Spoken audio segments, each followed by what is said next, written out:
Welcome to this episode of Cosmedi Pros. Today I am here with Maddi Cook from Boss Your Salon. Maddi is a pricing specialist and works with hair and beauty businesses across the board. So it's going to be interesting speaking to her today. Welcome to the show, Maddi. Hello, thank you for having me, Matt. Nice to be here.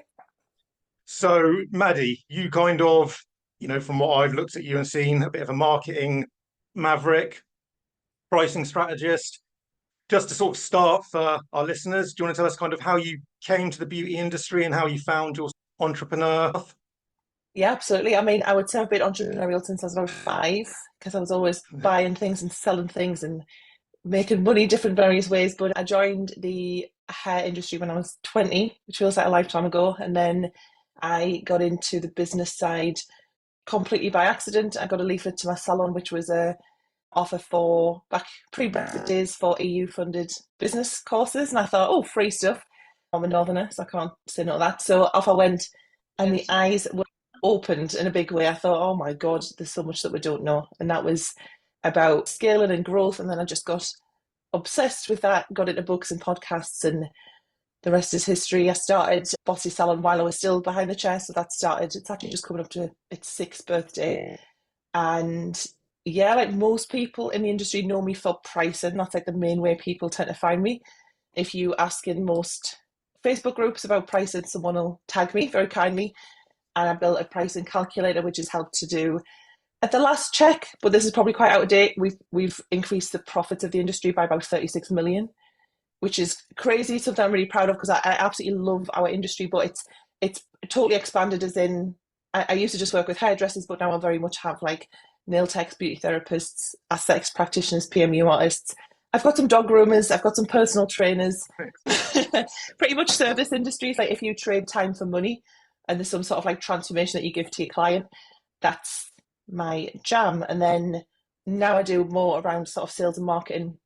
I wouldn't say social media, like I'm not like a social media teaching the technical side of things. I'm more interested in like the principles of sales and marketing because I think we should do stuff that we can apply across platform rather than just being like, I'm going to learn TikTok. That's the way I tend to do things. So yeah, I think that brings us kind of up to date. That's interesting and a very good niche you picked there, particularly with, pricing strategies. I think it's, across the board. I think it's a very it's a misunderstood subject. I kind of work probably more on the technical side of the marketing with Yeah. so the driving traffic side. And I find clients I work with do sometimes have difficulty like with offers, thinking of pricing, Yeah. how to package products. So I think having someone who kind of specializes in that is actually quite a good need. Yeah. Offers. So with that, what do you think some of the common misconceptions kind of in the beauty industry as a whole around pricing, and how would your approach kind of differ maybe to what we see? Yeah, so the biggest misconception is that all of the clients are going to leave. That's like the one big belief that everyone has is there's going to be, I call it like the mass exodus. We think we're going to put a price increase announcement and then everyone disappears, or even worse, it's like an angry mob. Really now, because I have so much data, so I'm like a big data freak. And I like to share that in the form of like, don't just listen to me, although I walk my talk and I did everything behind the chair that I teach now, but I now have like thousands of people. Like I have thousands of users of the calculator. I have thousands of bits of data. I have like anecdotal data of like this is what happened. These are the numbers. I didn't so much of the time. Not only did they not lose clients, but they actually start to gain clients because the perception. There's so much like psychology around the perception of pricing as it relates to value. So like they start to actually attract more clients because they're now the most expensive in the city, and that's like quite attractive to a certain demographic. And so thankfully I've got all of that I can share. And where most people go wrong is I've surveyed over 20,000 people on this. So it's like a really big market, a big survey size because the market in the UK is about 45,000 people. So it's like nearly half of them. And I asked them how they came to their pricing. And 80% of them said that they copied or guessed, which is just like soul crushing. But I did exactly the same. Like when I started, I went on Facebook. I like got family members to go in and get leaflets, and I'd write down everyone's prices. And I didn't want to be. I always call it like the second cheapest bottle of wine in a restaurant. Like you don't want to be the cheapest, but you're not the most expensive. You want to be that one that people go for. And I totally did the same until I knew better. So I try and share that knowing better, not just from me, but from all these other people now. But yeah, that's what most people do. They look at other people's prices or they go into Facebook groups. What kind of kills me a bit is when brands and trainers are like, this is what you charge. Like I've been given an RRP sheet being like, you're in the north, you charge this, but if you were like an hour further south, you could charge more. And I'm like, this blows my mind a bit as well. We're just not taught it. Even like I want to push for brands to share the cost per unit of things, like how much it costs to deliver a particular service, because that's really helpful, like info for us to have. I just think there's like a massive blind spot. And when I started working with people and looking at the numbers, people were like making less than minimum wage. It was just, and you've got to think it's not just the hours that you're working with clients, but like if you're self-employed, you have your client work, which is a big bulk of your time, but then there's all of the other work that you do on top, like social media, admin, marketing, booking clients in, like the education side. So when you actually top that up, people were making like £2 an hour. It's insane. And I don't think we should. I think we're really skilled. Like no matter what you do in this industry, like you have a skill. And I think we should just be paid really fairly for that. That's a brilliant point you highlighted there. I think a lot of people kind of, especially if they've come out of working for someone's business for the first time, they kind of price just that hour they're working and don't Yeah. factor in a lot of the other stuff, or they'll just think of like, okay, the material costs this much, I'll add 10, 20 quid on. But yeah, Yeah. don't think Stick a of tenner on. the lead up to the Yeah. client, what other costs Yeah. they're going to incur. And also I think educate the customer about that as well. When like the customer sort of says, oh, like how much are you charging? Is that Yeah. how much you earning an hour? Having the answer sort of ready, even if it's not directly, just within their communications, is definitely something to focus on. And that's interesting what you said about just copying. I think a lot of industries do that. I think I've even done that myself in like my own agency Everyone sort of does business. You it. kind of Yeah. what are my competitors charging? Do I just position myself somewhere in the middle Yeah. without balancing it on what your situation is? And the other interesting thing you said there, so I know obviously you're based in the north, Yeah. Yeah. and particularly for our UK listeners, we know the sort of north-south divide that does Yeah. sort of happen. Do you find them particularly when you're working? Because I do sometimes when I'm doing like particularly Google ads, I work with Mhm. quite a lot of companies like around the London and surrounding Mhm. areas, and kind of on a general scale, I find like the price point is kind of easier to push higher there than some of the northern clients I work with. Is that something you've found or found a way to kind of solve easy just by presenting differently with the people you've worked with? Yeah, I think you'd be surprised. Like I've worked with some people who, like, by their own description, work in like a very low income areas, densely saturated, like super competitive. And like there's someone that comes to mind that works from home as well. So she and it's funny, I interviewed her and everyone was like, oh, we want to have a salon tour because she's like got a really cool like alternative style. And she was like, no, it's like a plain room. Like it's not what you think it's going to be. They all had this idea of how she'd done it when she moved away from the salon. And yeah, so she's in, I think it's like Rotherham or thereabouts. So it is like low income, super saturated with other people who do her work. And she charges like more than anyone in the city, in the town, and is fully booked consistently, gets consistent inquiries. People come from further around. And I always describe it as this: it's like a pyramid or it's like a triangle. And if you think of the term like competitively priced, that's exactly what it is. It's because you have loads of competitors at the same price point. So I think, do you want people to look at you and go, oh, well, I'm either going to Matt or I'm going to the other like 90 people who are in that price point? Or do you want people to go, oh my God, who's this Matt guy? And like he doesn't even have competitors, like this sort of like singular offer where it's either you or no one. And it becomes actually less and less competitive the higher price point you go. And I don't think most people need to even necessarily change what they do. I don't think they need to open a fancy salon. I don't think they need to upskill. I think most people with the skill set that they're currently at just need to tweak. This is why I love marketing so much, is like changing the position and the messaging and who they're speaking to, how they're speaking to them. And at the higher price point as well. And I've seen people do incredibly well from that without going, oh, I must invest, 50 grand in a beautiful cabinet in my garden because I can't work from, my spare room or dining table or whatever that is for that person. Yeah, I think that's again another kind of, that's why I got interested in the market and sales psychology stuff, is like as a blind spot. Once I saw the pricing thing, I thought this is maybe the next thing that people are struggling with. If you think of how we market on social media, it's like I always say we do the what and the how. We go, this is what it is, this is what I used.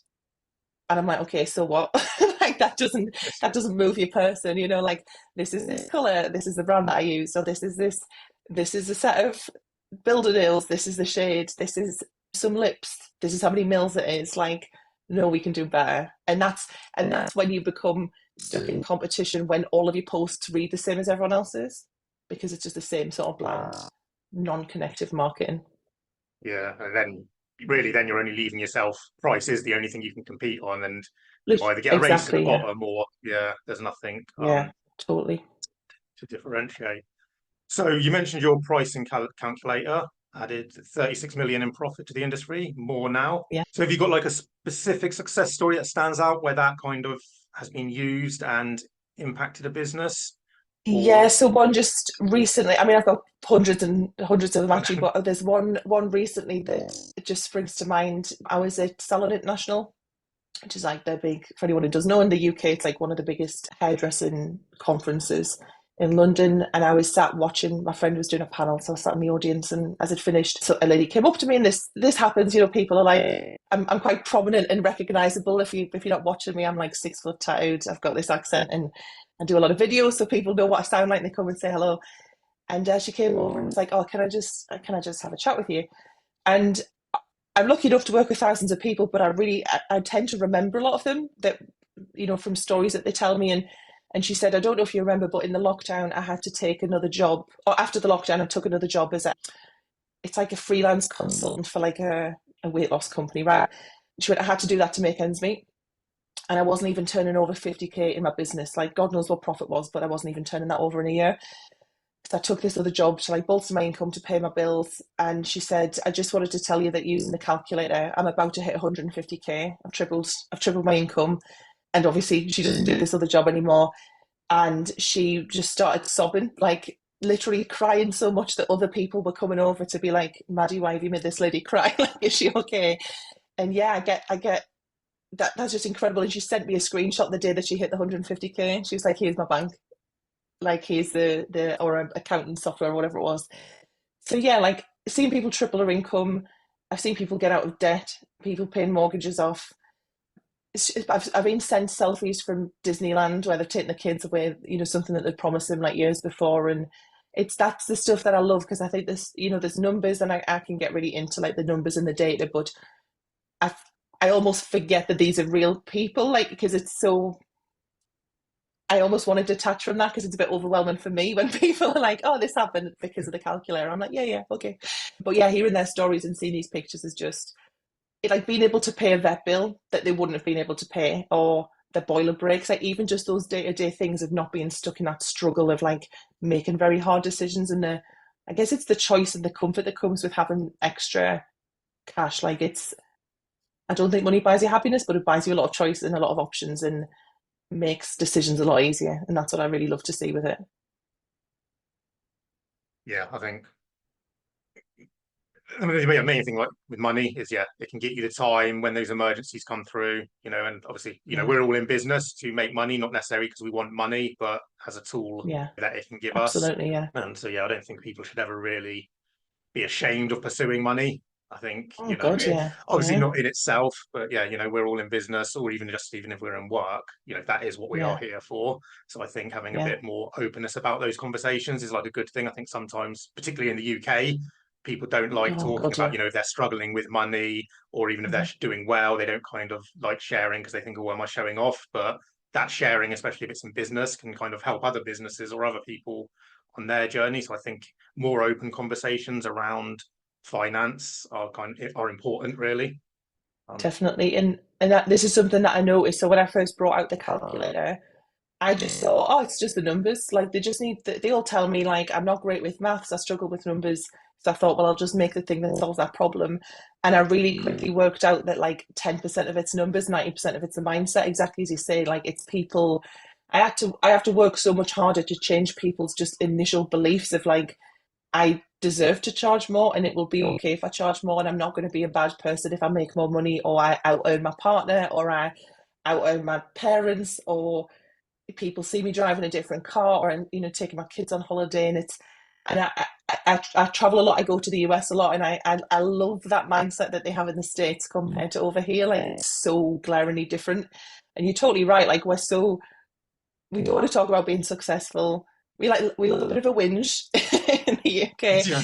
Yeah, we love to like have a little bit of a moan fest. You know, the weather's bad and this is bad and whatever else. But that's why I love going to the States because I think their mentality is just like so entrepreneurship based and they're so driven and very openly very ambitious, and that suits me perfectly compared to how it is over here. So I definitely find I have to work harder on the mindset stuff with people in particular in the UK. Yeah.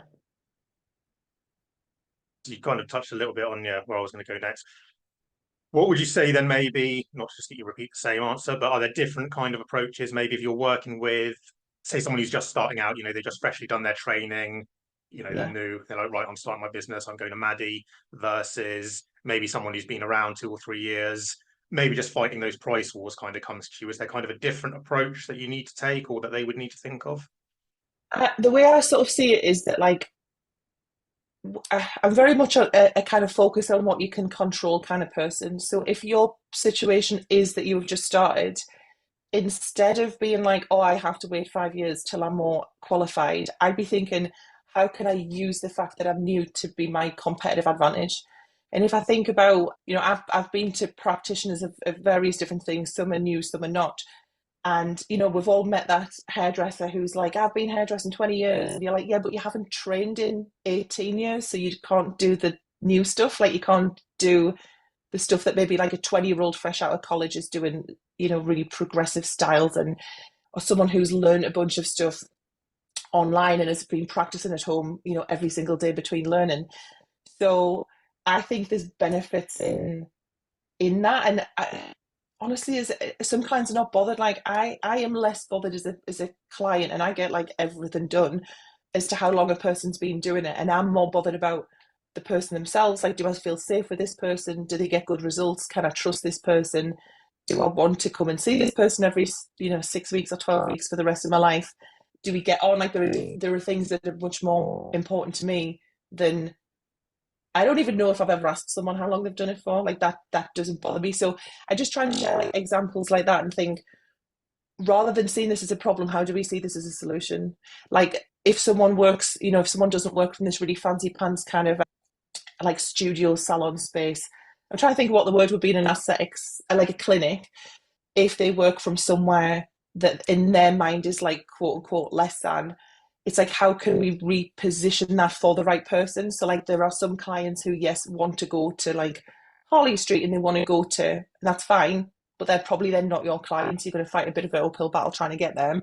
But instead, who are the people who want something a bit more homely or cozy or private, or they don't want to walk through a bunch of people or in a big city after they've had a procedure done? Like it's working that out and going, what have I got now? I call it like taking what you've got and like wrapping it in a bowl. Like how can we just take the existing thing and really see the good in it and present the good in it, and put that into our messaging and marketing, rather than, because there's always going to be something that you could go, oh well, I'll just wait, I'll put my prices up when I've done this or when I've got another year. And I think for me, it's like there'll always be an excuse, there'll always be a reason to not do it. So how do we just take what we've got and go, well, let's try it like this and do it that way?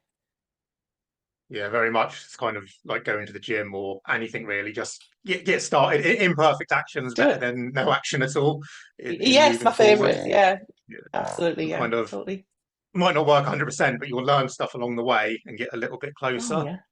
yeah, yeah. So would you say, so is there any difference like in your pricing strategies if, say, you're dealing with cold traffic to kind of warm traffic? So like maybe someone again who's kind of upping their prices to customers who kind of already know them versus someone who's trying to attract new clientele. Is there kind of a different ways you would recommend to present those packages?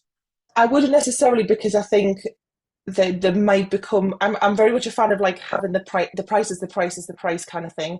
I call it like a Doris price, where you have an old lady client and she's come for ages, and you're like, oh, I'll just keep her on an old price. Or I've got my mate and my cousin, and I charge her this. And I just think for ease, everyone gets the same outcomes and the same level of effort and the same stock. So let's keep the prices the same. But from a kind of marketing perspective, I actually think it's sometimes easier to charge a higher price point to a cold audience if you can do a really good job in the messaging and the kind of conversion and nurture stuff. Where people fall down is the existing relationship, that they're worried there's going to be some sort of judgment. So, like, let's say two people land on your page, one of them's come to you for 10 years, one of them's brand new, and they see the same price, but it's maybe higher than it was last month. The new person doesn't know that it was higher. So as long as like Yeah. they understand the value and they go, yeah, that seems like good value for money, because that's how people buy, compared to the person who's come to you for a while, that it might actually be harder in that sense. But yeah, that's how I would think about it. But I wouldn't have a different like how I teach pricing strategy, which is obviously what we do in the calculator, would be I wouldn't say that there'd be any differentiation in price and how the person came to find you. Cool. And do you tend to like use packages and sort of those sort of offers, or do you kind of follow like upsells, value ladders kind of, are either of those strategies in play, something that you use? Yeah, so I cover pricing strategy. So like I'm a believer in the whole like add value, don't discount, and like I think giving people a chance to spend money with you. Like I honestly think people don't like to be sold to, but we love to buy stuff. And it like really drives me wild when I want to spend money with places and they don't give me a chance to do that, or they make it really hard. So like um, let's say you go for like a skincare treatment and you're like, oh, what do you recommend I use? And they're like, oh, I'll just write a list for you. And I'm like, no, like tell me the stuff, like put the Yeah. stuff in my hand, like I'm ready, I've got my card ready, I'm going to pay for this thing. Or like I am quite open to being upsold to, and I think when you're in that buying mode, you don't mind, because it's like I just got the new iPhone. What did I do immediately? Got a new case. I have a little phone strap thing because I lose my phone all the time. So I thought, well, I'll get two of them. So I've got one for this color and one for another color. So we like to buy the thing, and then we like to buy the associated things that go with it. But yeah, I see a lot of people in this headspace of like, I just sell this one particular thing. I think it's hard with, especially I'm thinking like aesthetics come into mind, because you don't want to necessarily like say to a client, oh, I know we've just done your lips, but like your under eyes are looking a bit tired. Like, shall we do them? Like, I think that's a bit, whereas with like a hair client or something, you could say, we've done your color, maybe your clients mentioned that hair is a bit thinner than she'd like. So you could say, oh, we do extensions, or we do, enhancements, or what have you.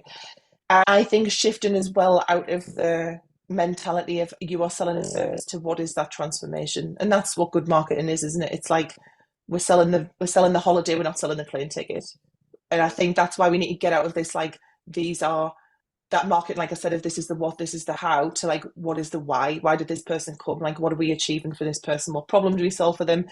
That's where I think we need to be getting to, and then I think you can. I like packages. I think giving people a chance to, especially where there's like a core thing, and then there's the stuff around it. So maybe there's the aftercare, there's the maintenance. I love to buy all of that stuff. But yeah, if we make it so that it's the easiest person to sell to is a person that you're already selling to, like so much easier and so much less time consuming. But I see people are on this wagon of like acquisition. They're like, I just need more clients. I need more clients. And I'm just like such an easy last person. I'm like, but just you can make this easier. Like if you have, say, your 60% capacity, I think you can get kind of 100% of the profit goal with those people just by offering them more things, or working with them in a deeper way, rather than feeling like they have to try and like attract. Obviously, there's some people where they need attraction, or the people they've currently attracted are no longer a good fit, or maybe they're segueing into something a bit more like high ticket, high profit, and that isn't working with the current audience. Obviously, then we need to go to like attraction. But yeah, for a lot of people, there's just so much gold like to be mined in their current business, but they're just making it a bit hard for themselves, I think. Like that's the key point you there. When people have spent with you, I think they call it the transactional bridge. If I remember remember the books right, Yeah, someone spent $1 with you, they're more likely to spend another dollar with you, essentially. So I yeah, think, and people sometimes forget to like nurture their list or sell to people they're already selling to, and their customers they're already engaged. And I think it is even whatever the industry, yeah, there's always a balance to get there. And sometimes you are yeah. surprised, like we do database reactivation style campaigns and stuff where you kind of sell out, and it's really a quick win, especially if people haven't done it and they're like, oh yeah, I've got like a list of 1,000 people who I've never emailed. It's like, right, don't pay for It's ads, go and email them and offer, or I know it. It's crazy, isn't it? And it's like I'll ask people like, "Oh, what's your list?" And they're like, "Oh, I don't have one." or Yeah. the only people on their list are their clients because they just have like a booking system. And I'm like, oh, well, that's a good start. Like, how often do you speak to them? Oh, well, I don't. I just emailed them to tell them when we came back from like the pandemic. I'm like, okay, maybe there's some like, as they say, low hanging fruit here. Like this, it's like the follow up. I've got a Facebook group and it's like super active. So like, I'll go in from time to time and read stuff. And someone was like, oh, what do you do if someone's shown interest and then they don't get in touch? And all of the comments were like, well, just leave them. Don't be pushy. If they wanted to, they would. And I'm like, oh my God. And I said, like, just out of interest, why do you not follow up? Like, what do you think is going to happen if you just send an email to say, hi, just checking in, is this still a priority for you? Or did you have any other questions? Like, it's so foolish to me to think that clients are going about their day going, that one email conversation that I had with Maddy is front and center of my mind and everything else is, behind and I must do this. No, we live these like insanely hectic lives where I need to have it in my diary, my calendar, my husband needs to remind me like on my whiteboard before I'll remember to do a thing. So I love it. I think it's a really nice active service when someone says, Maddy, just to remind you, like we had this conversation, where are we at with this? And like, what's the worst case? Someone just doesn't reply to you. Or they block you even. Like, good, that's fine. We've disqualified a lead. Like, that's perfect. That's Got a really better good. listener. Yeah, my list's Yeah. better. I love an unsubscribe. I love an unfollow. I love cleaning up the list. Yeah, it's so good. But it's, and again, it's mindset, isn't it? Like, it's this belief of like, I will be pushy. I am not a salesperson. I'm like, but you are. You sell services. Like, whether you like it or not, you're a salesperson. You're a marketer. But are you going to be a good one, or are you going to be an ineffective one? So you've mentioned as well, and obviously we can see a little bit rock and roll sort of style, but you also indicated behind the scenes home life, you like to be a little bit quieter. Yeah, so obviously, how do you kind of balance that personal side and, what advice do you have, for others who maybe struggle with, some of the active business and then the switching off and having the home time as well? Yeah, I think honestly, I'm like such a nana. Like on Friday, I think I had 4 naps, which is probably like I need to look into that, but I like to prioritize that. I've got into a good little for me. So I have ADHD, so like I hate routine, but I desperately need routine. So I've been training with a personal trainer, so I do that at like a fixed time super early, and then like even if this works for me, it might not work for anyone else. It's like the Steve Jobs vibe. Like I like to wear really similar things. I like to eat really similar things. I like to remove little decisions, like because I have to make so many big decisions. I'm like, why am I deciding what to wear for the gym? I'll just have that out and ready, for the next day. So I try and do a lot of, I guess, like James Clear vibes, like habit stacking. I love automations. I think tech is like absolutely our friend, and I think it was when I read The 4 Hour Work Week by Tim Ferriss, and he just gets like obsessed with how to better his time just so he can work 4 hours. So he like does emails once a week and he just has an autoresponder saying, I'll get to you on Tuesday. So I try and remove myself from, I'm very mindful of where my time is spent. I know where my sort of quote unquote zone of genius is and I try and stay in there. So that's for me is delivery, like working with coaching clients and kind of coming up with the strategic stuff. Like my time is not spent doing support emails or getting someone logged in or approving people into a group. So I hire people into that. I think again, I think it's crazy that people don't do this more. Even stuff like I do this like this comparison of like if your time is worth X, basically hire anyone that you can pay less money for an hour. Like if that's a cleaner, if that's meal prep, if that's someone to do the take the kids to school. Like, but people again and again, maybe this is a British thing. Are so like I can do everything. I want to do it all myself. Whereas I'm like there are people who are just and they're usually better than you. I hire people into the stuff that I just don't enjoy, that I'm not very good at. Like I have a ads agency who run our ads. We've used them since 2020. Like I don't want to sit and do that. Like that's not an enjoyable thing for me to do to sit and split test. And I just want to report. I just want to see what our ROAS is. I'm like, yeah, that's a nice number. I'm happy. Tell me what you need from me. Just let's keep going. And we couldn't have the success that we've had if I continue to try and do it all myself. Like, and I think I would like to see more transparency of people being honest about the support that they get and the teams behind the scenes. Because I think when people see you as a personal brand, they're like, oh, it's Boss Your Salon is Maddy. And I'm like, it's not like that's who you see, and I deliver things and it's me speaking to you, but this does not work without all of the team behind, like all of the support stuff. Like Zapier, like people don't know about Zapier. I'm like, how are you living without API integration? Like it's insane, it's crazy. Like automate calendars. Like it's so in the last even 5 years, like the choice that we've got. Even when I started doing courses, like the course platforms and what they can do are just incredible. So yeah, just leaning into that and moving out of this attitude of like I have to do it all myself or perfectionism or micromanagement. Like it will just you will become the bottleneck really quickly and you'll just burn out. And if you burn out, you're not showing up anywhere very well. And it's really important, especially if you are the face of the business, that you can effectively show up and do the thing that's required, that like the money making stuff. I've been dealing with that myself in the first, like the micromanagement one, especially, is in my agency where I kind of started as a freelancer and went to sort of agency.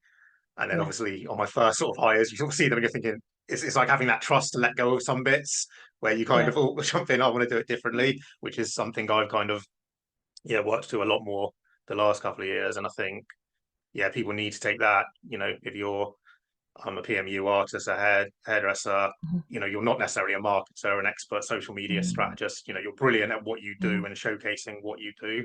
You're trying to learn 20 different tools and 30 other different skills as well. That's going to take away really from what you do well. And yeah, like you say, you got to watch the kind of burnout from yeah. that. So with that as well, I know we discussed like boundaries and kind of policies and stuff. Mhm, So if you're going to kind of run a successful beauty business or even just business in general, what do you think are mhm. some of the kind of key boundaries, policies that people should be setting Oh, or putting in place? as many as you can think of. So, and sometimes we learn these the biggest in the moment. And I did this series of posts and it was called like learn the damn lesson, because I saw loads of people saying, oh, lesson learned, this person, I let this person leave without paying because I don't have a card reader, and she said she'd transfer the money, and lo and behold she didn't, and now I'm an unpaid debt collector. Lesson learned. And then I'd see the same person the next week and I was like, you are not learning the lesson, please learn this lesson. So like um yeah, like I like when people say I've got a 3 strike rule for no shows. I'm like, why three? Like there shouldn't even be one. Yeah, Why should we lose any amount of money? So yeah, like at the very basic level, like we need to have policies on like bookings, so like deposits or booking fees, what happens, and really with boundaries, what's the most important thing is the consequence, because otherwise it's just a request. If there's no consequence to like what you're asking them to do or not do, then it's not actually a real boundary. It's just you saying, please behave like this. So it's like, if you do this, then this will happen or this will not happen. So like, how do they book an appointment? What's required to do that? I prefer to have them the same across the board. So my background was hair extensions, so that was high ticket and it was a high cost to deliver. Like it's not a haircut that cost me £2. It was costing me hundreds and hundreds in stock. So I had a kind of blanket rule for deposits and booking fees for everyone. I didn't care if you were my first time client or you've been to me for 10 years, like everyone had the same, because it just, again, it makes there's too many thoughts and decisions. And I think when we go, oh, I'll do this for one person and not another, what we're saying to ourselves and maybe implying to the client is there is a reason that I'm doing this to you and not someone else. And that's when we get into this like, I don't trust you, or the client feels like they're not being trusted, or you were late last time, so now I'm going to tell you off. It's like, if we just reframe it as, this is how I do business. If you would like to do business with me, this is how it goes.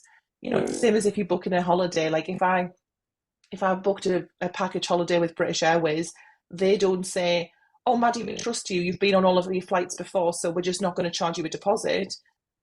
They go, if you want to book a package holiday, you have to do this, and then you have to pay 6 weeks before. Same as Ed. Like, I don't get special treatment for any of the companies, and I wouldn't expect it. And also, there's a reframing, like, they're not bad. It's not a punishment. It's just a means to protect your business if you want to be here for a long time and not have that mental, the psychological stress of people haven't paid me, or now I've had a no-show, now I've not got the money that I was expecting to have. So I think those is at the really basic level. But even things like a policy I love is what I call a change of mind policy. So it's if a client comes in they're booked for something and they try and like downsell themselves. So let's say they're booked in for like a new brows and lip blush or something like that, and they go, "Oh, actually, I don't want the lip blush, so can I just have the brows?" Like a lot of people would just panic and go, "Well, what can I do? Like, I don't. Nothing was agreed, nothing was written." So I have a policy which is you are booked for the thing that you booked for. Any changes, it's the same time scale as the cancellation. Like you have, say, 72 hours or however long it is to notify me. If you don't, you'll be charged for that. So if clients came in to me and said, "Oh, I just, I don't want a full set, I just want a refit or a removal," I'd say, "Oh, that's fine, but you're paying me for that because that's what you booked in for. So which would you prefer?" "Oh, okay, well, I'll go for the thing, that I've booked in for." So that's one that like a lot of people miss. I don't see that very often. Even things like, what's your complaints policy? So many people don't have like a framework for what happens if someone isn't happy. And I think from a client's perspective, like humans feel safe when they know what's expected of them. Like I feel super stressed if I book an appointment and they don't tell me like how to prepare for it, like what to do, like before I come to the appointment. I love it when they're like, "This is how you find us. Turn up 10 minutes beforehand. This is what you need to bring. This is what you need to have with you. This is how it's all going to go down." Like that to me makes me feel really safe. It doesn't make me feel like I'm getting punished or any other madness that people believe it is. But yeah, like implementing policies, and this is the key word, is you can't just have them. Like you can't just have them on the website. You have to Got to actually enforce. follow through with them. That's the hardest bit. Yeah, they don't work unless you do them. Is one of the fastest ways to retain huge amounts of money. There's one of my coaching clients increased her revenue by like £24,000. What's that, like over $30,000 maybe, just in retained revenue from implementing policies. So she's a hairdresser with a team. And before we started doing that, she was so nervous. Again, had all this mindset stuff of like it's punishment, they'll think I'm being mean. And as soon as she had like a week of implementation, she was just like on a roll. She was like, "I'm in, my team are in," because everyone saw this benefit. And none of us want to be sat there just twiddling our thumbs because no one, someone's not turned up and then stressed out for our next client. And we should be able to go into our business with like a decent expectation of what's going to happen that week, or who we're going to see and how that week's going to look. But yeah, like so important. Like the pricing's super important. Obviously, we've got to get that right, but that's, I would say, equally as important as retaining the money currently in the business as well, because people lose so much to late cancellations, no shows, these kind of downsells on the day, that kind of thing, and it all just adds up massively. I think it links, very much to what you said earlier with the whole messaging, attracting your right kind of client, essentially putting it in. Mm-hmm. Yes, you're suddenly just introducing them. It might ruffle a few feathers, or you're going to get Yeah. some that complain. But eventually, like you said, you kind of like that structure, like having that for business. So, Mm-hmm. you're going to attract those clients who like that and want to stick with that. And I think you've got to sometimes not be scared to fire a client if if they're Oh yeah. if they're not a right fit, or there is always going to be Yeah. that client who just isn't happy or isn't want to work to your system. And then Mm-hmm. sometimes they just might not be the best fit for you. It might be, refer them to someone Yeah. else, or don't be Yeah. scared of that, because you'll get like 10 more who are a good fit or who do like the systems and will follow the systems. Oh, So obviously you work with quite a lot of businesses and had a lot of experience within the industry. What do you see some of the developments and industry trends coming up over the next, year, say year, 18-month pricing, marketing strategies with how the market's going?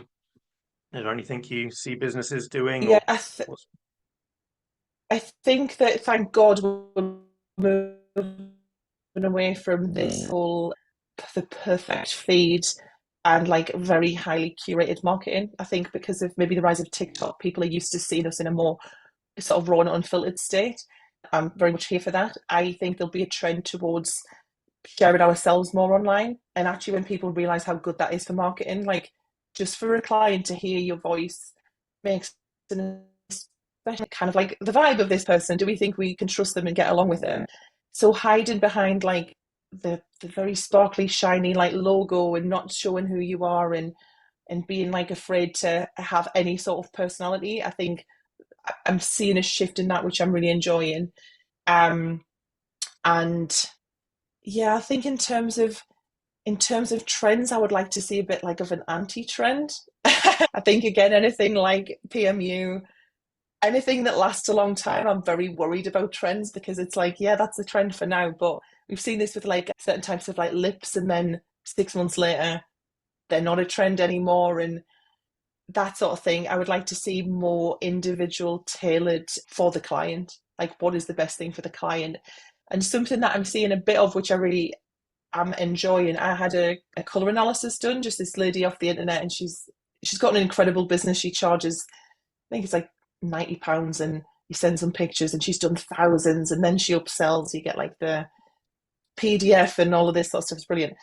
And I thought to myself, why are more hair and beauty people not doing this, like not trained in this? Because I worked out from that that my brows are not the right sort of tone for my skin tone. So now I'm in this position of like, okay, now I need to change that. And I think I would have paid more for someone who was like, I am qualified in this, or I have like a skill set in this. So this really personalized transformation based packages for clients rather than this like I sell this one thing, and really tailoring it to people. That's what I'm seeing a bit of that. So I hope that that's something that's going to kind of catch on. So let's just circle a little bit back to your the pricing calculator. Yeah. Are the main things of how it's going to like revelate? If I go to your site now, I've got my salon, I'm going to sign up and jump on your pricing calculator. What's kind of the steps? What's the first thing it's going to kind of do to revolutionize my business? So the way it works is the calculator itself, and then there's like sort of mini modules, and they're designed to do the mindset stuff. So it starts with that. And then there's also like a class for each section of it, because I know people are like absolutely terrified. It's sometimes the first time people have like even looked at these numbers. But the biggest takeaways that aren't the actual thing, obviously the thing it does is it works out exactly what you need to charge for every single service in order to hit your profit goals, very tailored and specific to how you work. So it doesn't make any assumptions. Like, you input everything and it's very specific to you.